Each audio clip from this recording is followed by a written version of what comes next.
Classes में 9 से लेकर 12 तक बायोलॉजी के रिलेशन में भी हम लोगों ने डिस्कशन स्टार्ट किया है। और हमारा जो आज का पॉइंट है related to the class 11th और हमारे जो रेगुलर चैप्टर चल रहा है दैट इज एक्सक्रीशन, ठीक है, means excretory product and there elimination. Okay, और आज हम जो बात करेंगे लगभग इस चैप्टर को खत्म करेंगे। और आज का पॉइंट है regulation of kidney function. Last video तक हम लोगों ने पढ़ा था कि formation of urine and how does the amount of water and the salt remain maintain in our system। ठीक है, हमारे बॉडी के अंदर किस तरह से पानी का और सॉल्ट का जो एनवायरनमेंट है, अमाउंट है, वो किस तरह से कौन से कंट्रोल में रहती है। अब बात करेंगे कि किडनी जो काम कर रही है उस काम को कंट्रोल कैसे किया जाता है। ठीक है, तो किडनी के काम को कंट्रोल करने के लिए क्या होता है, हार्मोन फीडबैक मैकेनिज्म होती है। क्या होता है, हार्मोन फीडबैक मैकेनिज्म होती है। और इस हार्मोन फीडबैक मैकेनिज्म को कवर करने के लिए क्या होता है, कवर करने के लिए होता है हाइपोथैलेमस। ठीक है, कौन सा ऑर्गन होता है, हाइपोथैलेमस होता है। ठीक है, इसके बाद एक होता है JGA जक्स्टाग्लोमेरुलर एपरेटस।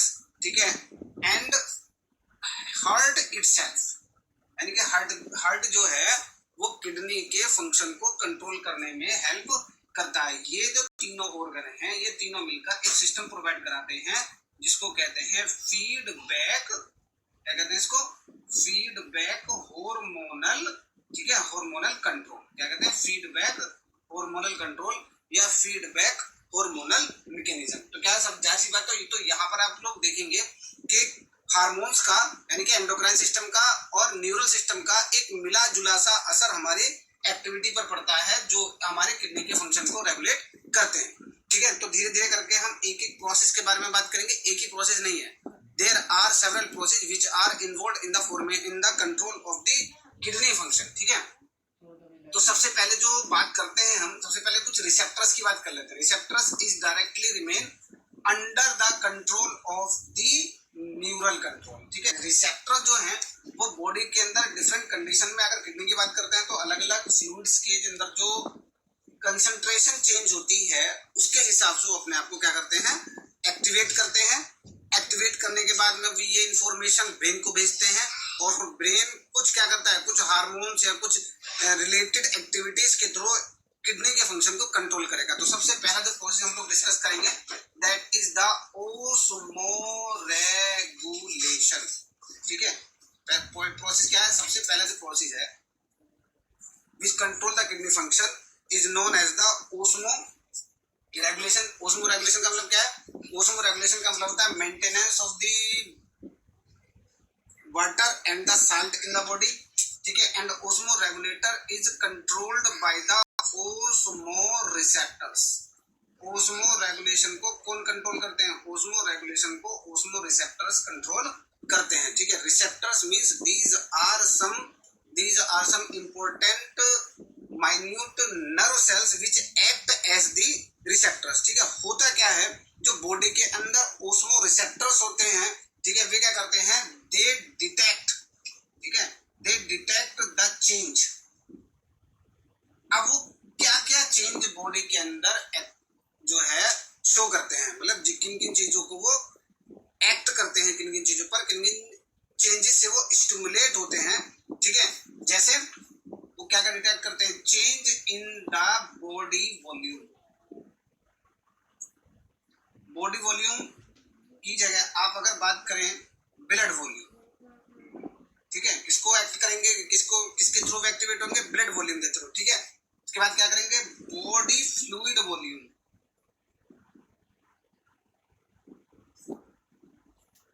ठीक है, क्या होता है, बॉडी फ्लूइड वॉल्यूम। ठीक है, और कुछ आयोनिक कंसंट्रेशन। मैं आपको क्या बता रहा हूँ, बात जरा समझने की कोशिश कीजिएगा। हम लोग बात कर रहे हैं control of the kidney function. ठीक है, इस control of the kidney function में जो मेन रोल है वो है ऑस्मो रेगुलेशन को मेंटेन करना। ठीक है, ऑस्मो रेगुलेशन को मेंटेन करने के लिए जो बहुत बढ़िया से काम करते हैं वो करते हैं ऑस्मो रिसेप्टर्स। ऑस्मो रिसेप्टर ये चीज चेक करते हैं कि ऑस्मो रेगुलेशन की प्रोसेस जो है प्रॉपर तरीके से है या नहीं है। ठीक है, अब जो ऑस्मो रिसेप्टर्स है वो एक्टिवेट होना जरूरी है। तो ऑस्मो रिसेप्टर्स को एक्टिवेट होने के लिए कुछ स्टिमुलस की जरूरत होती है। तो वो स्टिमुलस उन्हें कहाँ से मिलते हैं? स्टिमुलस जब मिलेगा जब बॉडी के अंदर कोई ना कोई चेंज आएगा। तो किस तरह का चेंज जो है वो किसके अंदर आ रहा है? बॉडी के अंदर आ रहा है। तो क्या चेंज आएगा? That is the blood volume. ठीक है, किसके अंदर आएगा? Body fluid volume. और किसके अंदर आएगा? Ionic concentration volume. जब इनके अंदर चेंज आता है, ठीक है, इनके अंदर चेंज आता है जब ये ऑस्मो रिसेप्टर्स एक्टिवेट होते हैं। कैसे होता है? जब जब एक्सेसिव यूरिनेशन होता है, यानी कि बॉडी से वाटर का बहुत ज्यादा लॉस होता है, तो क्या होता है? ब्लड वॉल्यूम कम हो जाता है, ठीक है, बॉडी फ्लूइड वॉल्यूम कम हो जाता है, और बात क्या है? आयनिक कंसंट्रेशन भी क्या हो जाती है? चेंज हो जाती है। तब क्या होता है? इनके बॉडी के अंदर डिहाइड्रेशन की जो प्रॉब्लम है वो हो सकती है। इससे क्या होता है? इससे जो ऑस्मो रिसेप्टर्स हैं वो एक्टिवेट हो जाते हैं। क्या हो जाते हैं? ऑस्मो रिसेप्टर एक्टिवेट हो जाते हैं। ऑस्मो रिसेप्टर्स एक्टिवेट होकर क्या करते हैं कि सिग्नल कहां तक भेजते हैं? सिग्नल जो है वो ब्रेन तक भेजते हैं। ठीक है, ब्रेन क्या करता है? ब्रेन फिर हाइपोथैलेमस को एक्टिवेट करता है। हाइपोथैलेमस जो है वो एक हार्मोन रिलीज करता है जिसको हम एडीएच कहते हैं, एंटी डायूरेटिक हार्मोन या वैसोप्रेसिन। मतलब ये है कि osmo receptors is responsible for the releasing of the ADH hormone, anti diuretic hormone. ठीक है, ये रिलीज करता है। जब एंटी डायूरेटिक हार्मोन रिलीज होता है तो डिस्टिल कोन्वोल्यूटेड ट्यूब्यूल, नेफ्रॉन का जो पार्ट होता है, नेफ्रॉन ट्यूब्यूल का जो पार्ट है, वो ज्यादा अमाउंट में रीएब्जॉर्ब करता है वाटर को और सॉल्ट को। ठीक है, जिससे क्या होता है? जिससे ब्लड वॉल्यूम मेंटेन होता है। ठीक है, उसके बाद क्या होता है? बॉडी फ्लूइड वॉल्यूम भी कंट्रोल में आता है, और आयोनिक कंसंट्रेशन में क्या आती है? कंट्रोल में। जब ये लेवल पर पहुंच जाते हैं तो फिर ऑस्मो रिसेप्टर्स इनएक्टिवेट हो जाते हैं। क्या होता है? ऑस्मो रिसेप्टर्स इनएक्टिवेट हो जाते हैं, और फिर एडीएस का बनना क्या हो जाता है? बंद हो जाता है। मतलब ये सिग्नल ब्रेन को पहुंचा, ब्रेन ने हाइपोथैलेमस को कहा कि अब एडीएच का जो फॉर्मेशन है वो बंद हो जाना चाहिए, और फिर जो बॉडी है वो क्या मेंटेन करती है? Osmo regulation, osmotic concentration, blood की, बॉडी वॉल्यूम की क्या रहती है? मेंटेन रहती है। ठीक है, तो ये पॉइंट क्या बताया था मैंने? ये अभी ने आपको बताया था ऑस्मो रिसेप्टर्स के बारे में। और एट लास्ट जब कंट्रोल में आता है तो ग्लोमेरुलर फिल्ट्रेशन रेट जीएफआर, जो हमने स्टार्टिंग में बात की थी, वो मेंटेन होता है, और उसी के थ्रू ये जो बॉडी ब्लड वॉल्यूम है या बॉडी फ्लूइड वॉल्यूम है, आयनिक कंसंट्रेशन है, ये मेंटेन रहता है। ब्लड प्रेशर मेंटेन रहेगा तो पूरा किडनी जो है अपने रेगुलर तरीके से, प्रॉपर तरीके से फंक्शन करेगी। तो it was one method through which the kidney function can be controlled. Okay, then other method is also very important. दूसरा जो मेथड है बहुत इंपॉर्टेंट है। इस चीज को आप थोड़ा सा समझिएगा किस तरह से काम करता है। अब जो सिस्टम हम बात करने जा रहे हैं, that is known as the, it is a complex system. It is the system in which more than one chemical substances are involved. ठीक है, there are some enzyme like chemical substances, there are some hormone like substances which make a cascade to regulate the kidney function. Okay, and the name is the RAAS. ठीक है, क्या होता है? RAAS. तो what is the meaning of this? ठीक है, question आ सकता है कहीं भी कि एक्सपेंड कीजिए, रास क्या होता है? R for renin. ठीक है, क्या होता है? R for renin. ठीक है, रेनिन आप लोगों को पता है ना, हमने पढ़ा था कि जेजीए सेल जो है वो रेनिन बनाती है। ठीक है, उसके बाद क्या होता है? ए से क्या होता है? Angiotensin, renin, angiotensin, aldosterone. ठीक है, एल्डोस्टेरोन सिस्टम। तो ये पूरा जो पार्ट है वो समझिएगा, RAAS, renin, angiotensin, aldosterone system. तीन केमिकल सब्सटेंसेस हैं। पहला कौन सा है? रेनिन, दूसरा कौन सा है? एंजियोटेंसिन, तीसरा कौन सा है? एल्डोस्टेरोन। अब ये काम कैसे करता है जरा इसको समझिए। ये जो स्टार्ट होता है वो स्टार्ट होता है JGA से। तो JGA सबसे पहले रेस्पॉन्ड करेगा। JGA रेस्पॉन्ड टू, किसको रेस्पॉन्ड करेगा? तो दो तरह के चेंज आएंगे। पहला क्या आ जाएगा? Decrease in blood pressure. सबसे पहले क्या होगा? सबसे पहले होगा ब्लड प्रेशर कम हो जाएगा। ठीक है, ब्लड प्रेशर कम कब होगा? ब्लड प्रेशर उस समय कम होगा जब ब्लड का वॉल्यूम कम हो जाएगा बॉडी के अंदर। ठीक है, पहला क्या, decrease in the blood pressure, second decreasing in the, ठीक है, decreasing in the blood volume. Blood volume क्या होगा? ब्लड वॉल्यूम डिक्रीज होगा। अब ब्लड वॉल्यूम के डिक्रीज होने से क्या होगा? जो सेल हैं, ठीक है, क्या होगा? जो जक्स्टा ग्लोमेरुलर सेल्स हैं, दे रिलीज रेनिन। ठीक है, वो क्या रिलीज करेंगी? वो रेनिन को रिलीज करेंगे। और ये मैंने बताया था कि renin is a proteolytic enzyme. ठीक है, तो रेनिन का काम क्या है? ठीक है, रेनिन का काम, रेनिन समझिए, रेनिन क्या है? रेनिन एक एंजाइम है। रेनिन क्या है? रेनिन एक एंजाइम है। ये रेनिन क्या करेगा? एक ब्लड प्लाज्मा प्रोटीन होता है, ठीक है, जिसको कहते हैं एंजियोटेंसिनोजन। ठीक है, क्या देगा? टेंसिनोजन। ये एक इनएक्टिव, क्या है ये? एक इनएक्टिव प्लाज्मा प्रोटीन है। ठीक है, ये क्या है? ये एक इनएक्टिव प्लाज्मा प्रोटीन है। ये किसमें कन्वर्ट हो जाएगा? ये कन्वर्ट हो जाएगा angiotensin first under the action of renin. Renin का काम क्या है? रेनिन का काम है जो एंजियोटेंसिनोजन ऑलरेडी नेटिव प्रोटीन है प्लाज्मा का, उसको एक्टिवेट करेगा और उसको पहले फॉर्म में कन्वर्ट करेगा एंजियोटेंसिनोजन फर्स्ट। ये भी क्या है? ये भी एक, ठीक है, ये भी एक इनएक्टिव पार्ट है। और जो एंजियोटेंसिनोजन है, it is converted into angiotensin second. ये किस में कन्वर्ट हो जाएगा? Angiotensin second under the action of ACF। इसमें कन्वर्ट हो जाएगा ACF या AC फैक्टर कह सकते हैं, E, ACE के कन्वर्ट। जो ACE का मतलब क्या है? Angiotensin converting enzyme. क्या है? Angiotensin converting enzyme. और ये जो ACE है वो कहाँ मिलता है? वो मिलता है लंग्स में। ठीक है, कहाँ मिलता है? वो मिलता है लंग्स में। अब इससे क्या होता है? जो एंजियोटेंसिन सेकंड है, इट इज ए पेप्टाइड, मतलब प्रोटीन है। क्या? It is A peptide and it is A protein. अब ये प्रोटीन क्या करेगा? ये हार्मोन की तरह काम करता है, यानी कि एक हार्मोनल एक्शन है, यानी कि एंजियोटेंसिन हार्मोन की तरह काम करेगा और ये एक प्रोटीन हार्मोन है। ठीक है, इससे क्या होता है? इसका एक्शन क्या होता है? अब जरा इसका एक्शन समझिए। तो इसके अपोजिट हो जाता है। जो ब्लड प्रेशर डिक्रीज हो गया है वो कैसा हो जाएगा? वो ब्लड प्रेशर इंक्रीज हो जाएगा। ब्लड प्रेशर क्या हो जाएगा? इंक्रीज हो जाएगा। इसके एक्शन में under the action of angiotensinogen second. जो एंजियोटेंसिनोजन सेकंड है उसके उसमें क्या हो जाएगा? ब्लड प्रेशर बढ़ जाएगा। ब्लड प्रेशर बढ़ने का कारण क्या होगा?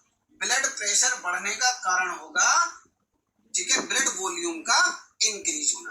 बात समझिएगा, मैं आपको एक्सप्लेन ढंग से करूंगा ताकि चीज आपको समझ में आ जाए। कॉम्प्लेक्स प्रोसेस है, ठीक है, तो बातों को जरा ध्यान से देखिएगा। अगर एक बार में वीडियो समझ में नहीं आता है, टॉपिक समझ में नहीं आता है, तो इस वीडियो को कम से कम आपको 2 से 3 बार देखना पड़ेगा, तब जाकर ये प्रोसेस आपको क्लियर होगा। क्या होगा मैं आपको दोबारा बता रहा हूँ। देखिए, एंजियोटेंसिन, ठीक है, एंजियोटेंसिन सेकंड क्या करेगा? एंजियोटेंसिन सेकंड के इन्फ्लुएंस में बॉडी के अंदर 2 काम होंगे। पहला काम जो होगा वो ये होगा, इंक्रीज द, ठीक है ना, इंक्रीज द ब्लड प्रेशर। ठीक है, क्या होगा? Increase the blood pressure. And second, increase the, ठीक है, ब्लड वॉल्यूम। दोनों एक साथ काम करते हैं। अगर आपका ब्लड वॉल्यूम कम है तो आपका बीपी भी क्या है? आपका बीपी भी कम है। ठीक है, ये क्यों बढ़ेगा?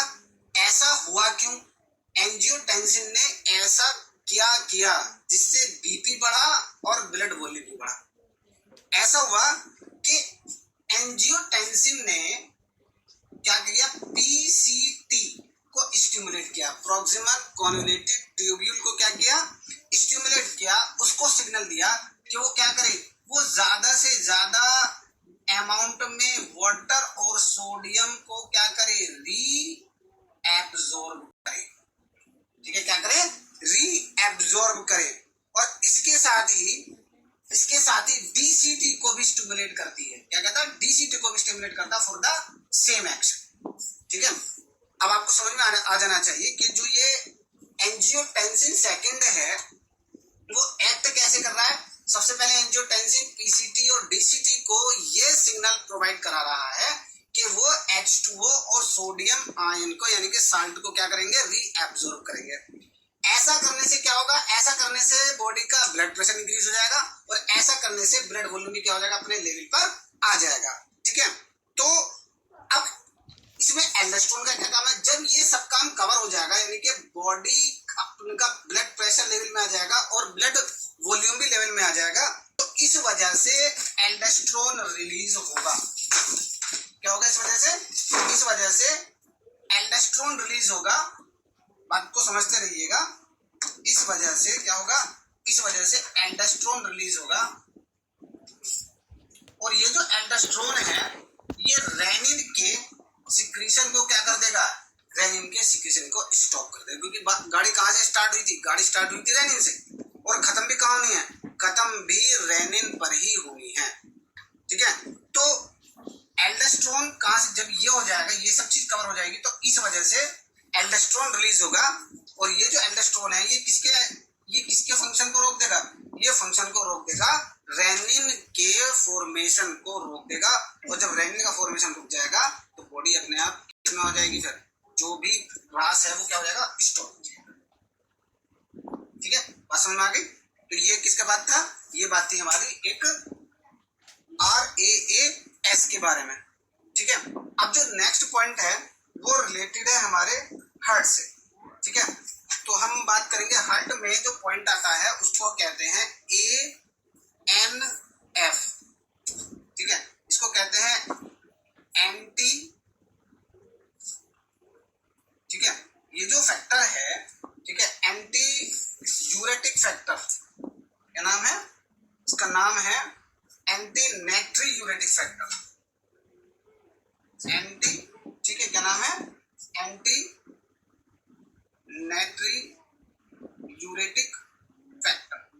अब ये फैक्टर जो है इसको हम एंटी रास भी कहते हैं।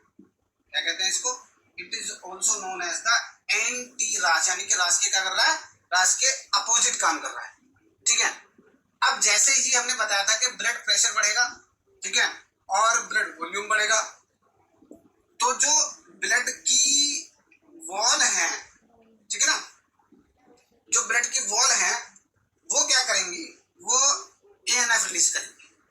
ठीक है, क्या रिलीज करेंगे, ANF रिलीज करेंगे। और ये जो ANF है ये रेनिन एंजियोटेंसिन एल्डोस्टेरोन सिस्टम के अपोजिट में काम करता है। और ये भी किसके सिक्रीशन को रोकता है, रेनिन के सिक्रीशन को रोकता है। तो ये तीन मैकेनिज्म मैंने आपको बताए जो काम करेंगे। पहले कौन सा बताया था, पहले मैंने आपको बताया था ओस्मो रिसेप्टर्स, दूसरा मैंने आपको बताया था रास, और तीसरा सिस्टम मैंने आपको कौन सा बताया है, the third and the last system is the, ठीक है, ANF। तो मेरे हिसाब से जो सिस्टम मैंने आप लोगों को बताए हैं ये आप लोगों को समझ में आ गए होंगे। ठीक है, चलिए अब आगे की बात करते हैं। ओके, अब हमने एक हार्मोन पढ़ा था जिसका नाम है ADH। ठीक है, तो दो हार्मोन आप लोग याद रखिएगा, इंसुलिन और क्या है, ADH, एंटी डायूरेटिक हार्मोन। अगर ADH बॉडी के अंदर नहीं बनेगा, ठीक है, जो पिट्यूटरी ग्लैंड है वो क्या नहीं बनाएगी, वो वैसोप्रेसिन नहीं बनाएगी। ठीक है, न्यूरोहाइपोफाइसिस वैसोप्रेसिन नहीं बनाएगा, ADH नहीं बनेगा, तो यूरिन के थ्रू बहुत ज्यादा अमाउंट में वाटर रिलीज हो जाएगा, यानी कि यूरिन डाइल्यूट हो जाएगा। और यूरिन का डाइल्यूट होने की वजह से जब बॉडी एक्सेस में वाटर का लॉस कर देगी तो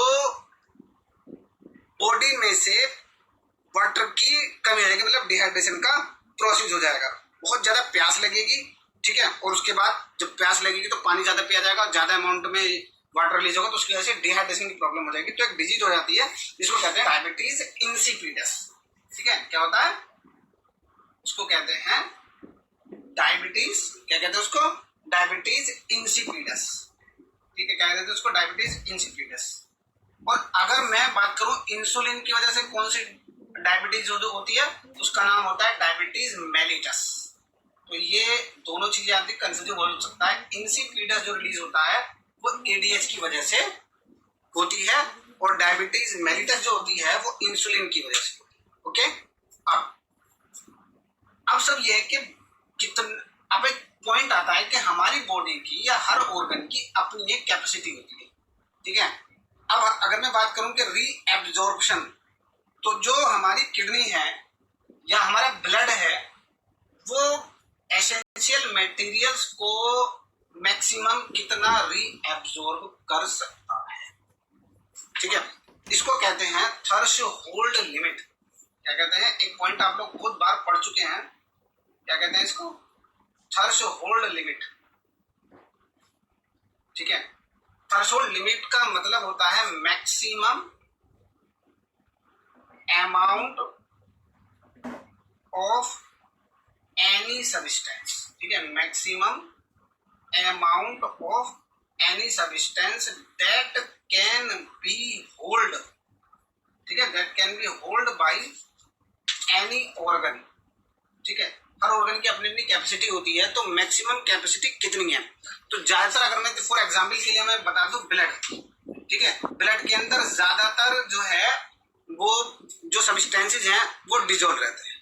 ज्यादातर सब्सटेंस कैसे रहता है, डिजोल्व रहते हैं। लेकिन अगर थ्रेशोल्ड लिमिट्स, जिसको आप केमिस्ट्री में क्रिटिकल कंसंट्रेशन भी कह सकते हैं, ठीक है, क्रिटिकल कंसंट्रेशन मतलब एक लोअर लिमिट होगी और एक क्या होगी, एक हायर लिमिट होगी। तो हम थ्रेशोल्ड में किसकी बात करते हैं, थ्रेशोल्ड में हम हायर लिमिट की बात करते हैं कि इससे ज्यादा ये जो ऑर्गन है इस सब्सटेंस को कंट्रोल नहीं कर सकता या होल्ड नहीं कर सकता। अगर मैं ब्लड की बात करता हूं तो यहाँ पर हम क्योंकि बात कर रहे हैं एक्सक्रीशन की और रीअब्जॉर्प्शन की, तो ब्लड की क्या कैपेसिटी है रीअब्जॉर्प्शन की। तो एग्जांपल के लिए अगर मैं ग्लूकोज की बात करूं, ठीक है ना, तो ग्लूकोज का जो थ्रेशोल्ड लिमिट है वो 180 मिलीग्राम, कितना है, 180 मिलीग्राम पर 100 ml ऑफ ब्लड। अगर इतना लेवल है, इसी को नॉर्मल ब्लड शुगर लेवल कहते हैं।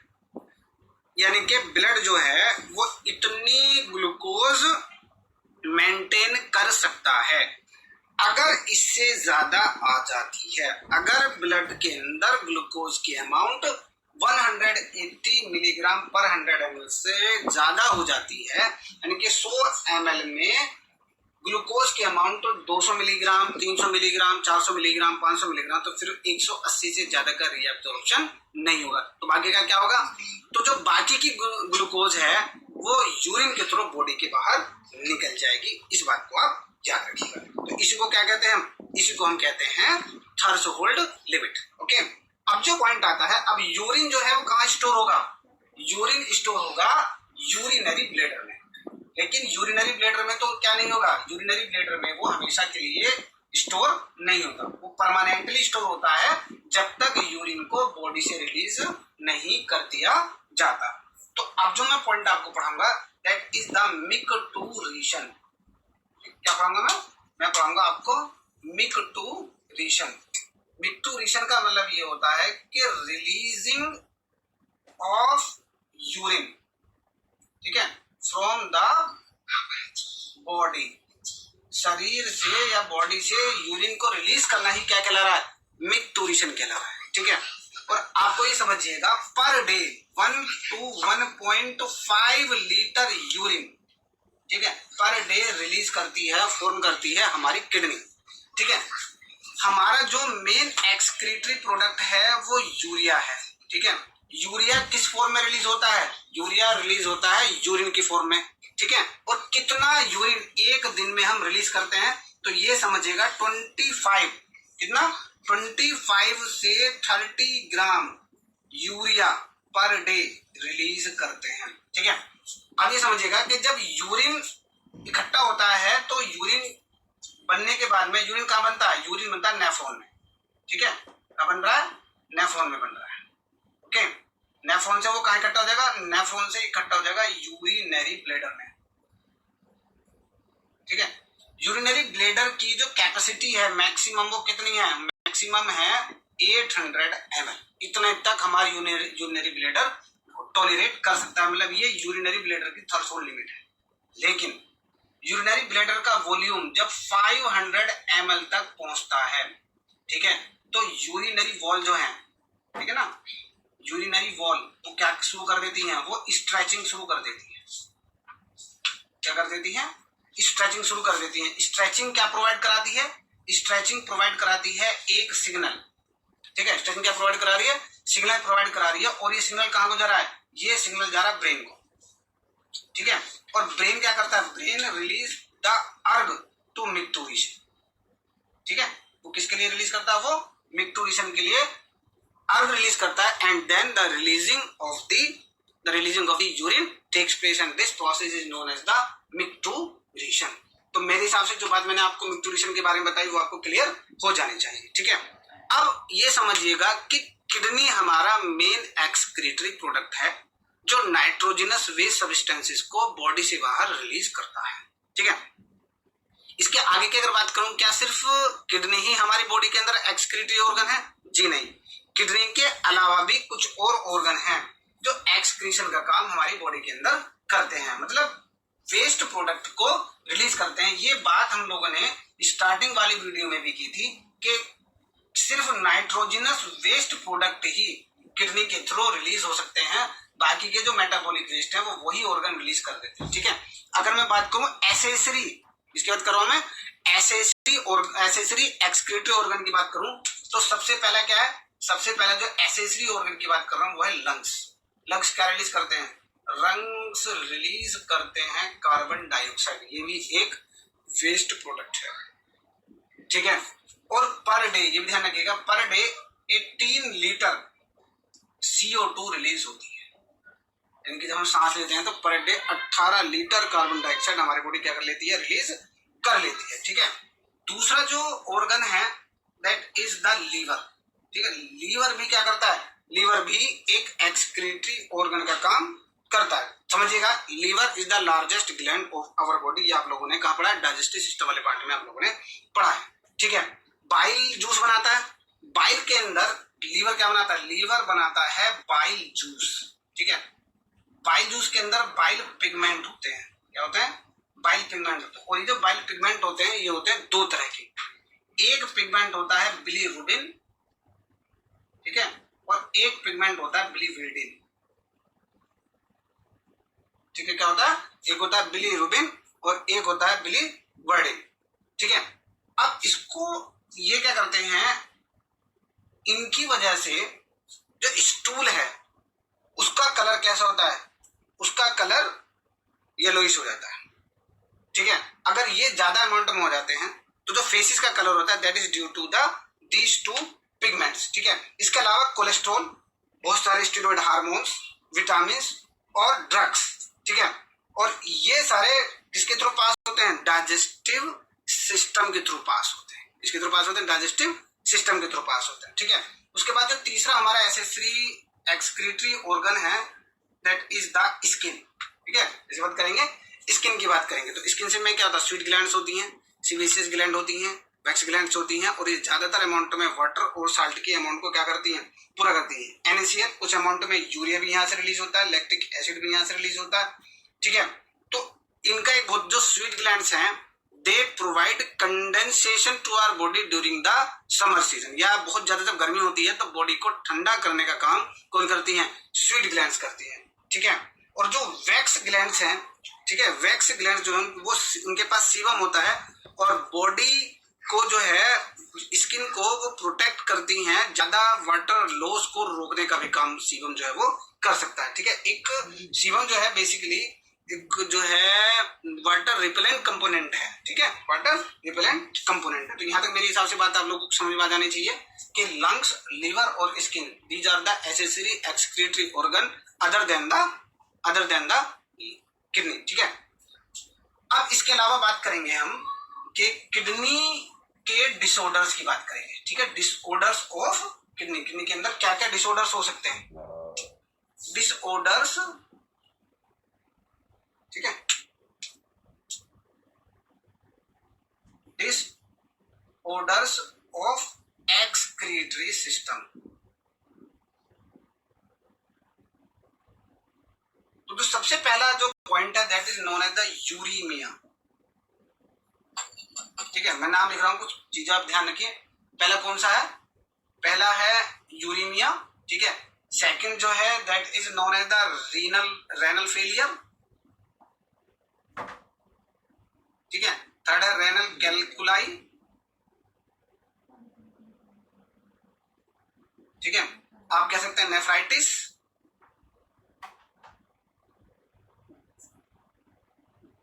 क्या है? नेफ्राइटिस, ठीक है। और आप कह सकते हैं क्या? आप कह सकते हैं haemoglobinuria. These are some important disease related to the kidney, यानी कि एक्सक्रीटरी सिस्टम से। अब एक एक करके समझिएगा कि क्या चीज है। सबसे पहले बात समझिएगा कि यूरीमिया का मतलब क्या है। यूरीमिया का मतलब होता है कि increasing the amount of urea in the blood, ठीक है। रेनल फेलियर का मतलब होता है कि किडनी ने पूरी तरह से काम करना बंद कर दिया है। जो नेफ्रॉन्स हैं, ठीक है, नेफ्रॉन्स जो हैं वो किसी भी एक्यूट या क्रोनिक इन्फेक्शन की वजह से पूरी तरह से डैमेज हो चुके हैं और किडनी फिल्ट्रेशन का काम बिल्कुल खत्म कर दिया है। और इस कंडीशन में जो है पर्सन को किसके लिए जाना पड़ेगा? डायलिसिस के लिए, हीमोडायलिसिस के लिए जाना पड़ेगा, ठीक है। जाना तो यूरिमिया के लिए भी पड़ेगा। जब किडनी पूरी तरह से फेलियर हो जाएगी तो यूरिया का फिल्ट्रेशन होगा ही नहीं, तो बॉडी के अंदर, ब्लड के अंदर क्या हो जाएगा? यूरिया की अमाउंट ऑटोमेटिकली बढ़ जाएगी, ठीक है। उसके बाद है रीनल कैलकुलाई, इसको हम किडनी स्टोन भी कहते हैं, ठीक है। क्या कहते हैं? किडनी स्टोन भी कहते हैं। Due to the storage of some insoluble oxalate substances, जो ऑक्सलेट्स होते हैं वो किडनी के अंदर इकट्ठा हो जाते हैं और क्या बनाते हैं? They make the renal calculi, ठीक है। नेफ्राइटिस का मतलब क्या है? नेफ्राइटिस का मतलब ये होता है कि नेफ्रॉन में इन्फ्लामेशन हो गया, ठीक है। ग्लोमेरुलस ने फिल्ट्रेशन करने का काम जो है वो डिस्टर्ब हो जाता है, या रीअब्जॉर्प्शन या ट्यूबुलर सिक्रीशन का काम क्या होता है? डिस्टर्ब हो जाता है, उसको क्या कहते हैं? That is known as the nephritis. और उसके बाद क्या है? हीमोग्लोबिनूरिया। हीमोग्लोबिनूरिया का मतलब क्या है कि अगर यूरिया, मतलब यूरिया के साथ साथ में यूरिन के थ्रू ब्लड में आरबीसीज भी बाहर आते हैं, आरबीसी का मतलब क्या आएगा? हीमोग्लोबिन बाहर आएगा, तो that condition is known as the haemoglobinuria. ये क्या थे? These are the disorders of the excretory system, ठीक है। अब पॉइंट है आर्टिफिशियल किडनी, बहुत इंपॉर्टेंट पॉइंट है। आर्टिफिशियल किडनी के बारे में आप लोगों से काफी पूछा जाता है। अब आर्टिफिशियल किडनी है क्या? अब ये समझिए कि अगर किडनी खराब हो गई तो ब्लड को फिल्टर करने के लिए आपको कहां जाना पड़ेगा?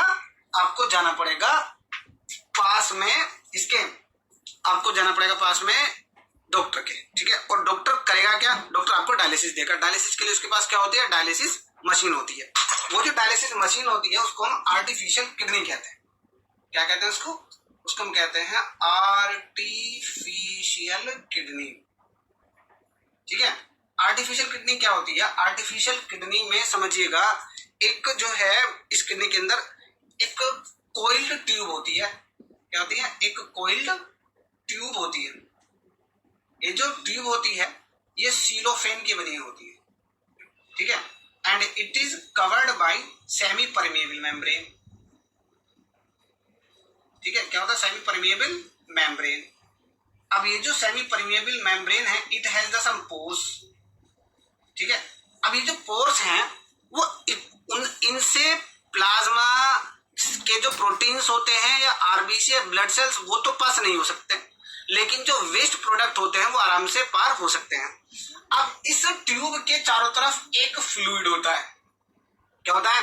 एक फ्लूइड होता है जिसको डायलिसिस फ्लूइड कहते हैं। क्या कहते हैं? डायलिसिस फ्लूइड कहते हैं। और इसकी कंसंट्रेशन जो है वो किडनी की कंसंट्रेशन की जैसी होती है, ठीक है।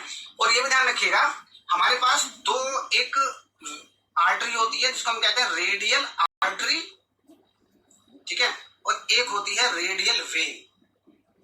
इस आर्टरी से ब्लड कहाँ एंट्री करता है? ब्लड आर्टिफिशियल किडनी में एंट्री करता है, यानी कि जब ब्लड बाहर आएगा, ठीक है, तो वो कहां से बाहर आएगा? वो रेडियल आर्टरी से बाहर आएगा।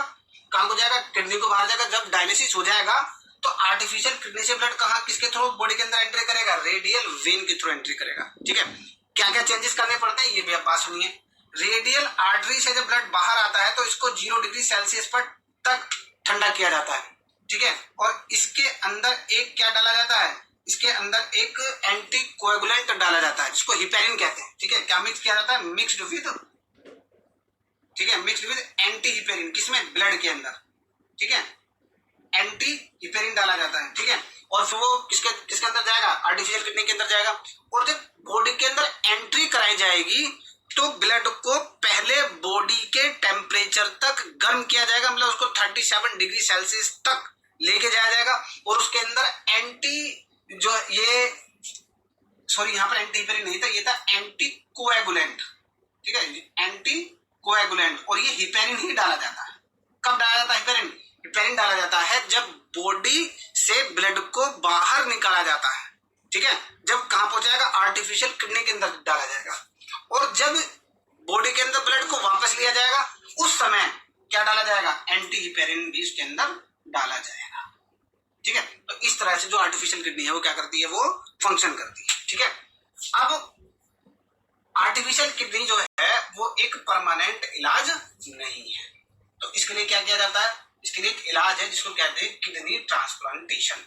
क्या कहते हैं, किडनी ट्रांसप्लांटेशन कहते हैं, ठीक है। अब ये समझिए कि हर आदमी का 2 किडनी होती है और एक किडनी पर भी इंसान क्या रह सकता है, जीवित रह सकता है। तो कुछ लोग क्या करते हैं, कुछ लोग किडनी, ठीक है, किडनी को डोनेट करते हैं। तो बात करेंगे that is the kidney transplantation. इसकी बात करेंगे, किडनी ट्रांसप्लांटेशन की बात करेंगे कि एक पेशेंट को एक हेल्दी पर्सन ने अपनी किडनी डोनेट कर दी या बेच दी जैस फॉरएवर, ठीक है, उसको पास किया जाता। अब ये समझिएगा कि किडनी कैसे होता है। तो इन 1954, ठीक है, 1954 बोस्टन, ठीक है, बोस्टन एक शहर है, ठीक है, बोस्टन एक शहर है ब्रिटेन में। तो वहां पर सबसे पहले किडनी ट्रांसप्लांटेशन किया गया था, ठीक है, किडनी ट्रांसप्लांटेशन किया गया था। तो 2 साइंटिस्ट थे। तो फर्स्ट किडनी ट्रांसप्लांटेशन,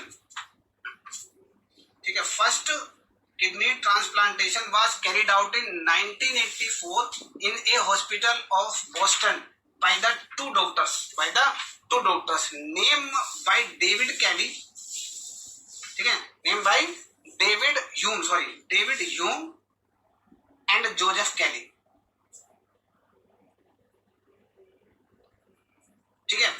ये तो था कि पूरे वर्ल्ड में कब हुआ था। अब इंडिया के अंदर कब हुआ था, इंडिया के अंदर हुआ था December 1 इन इंडिया। भारत के अंदर पहला ट्रांसप्लांटेशन कब हुआ था, December 1 1971, December 1 1971 कहाँ किया गया था,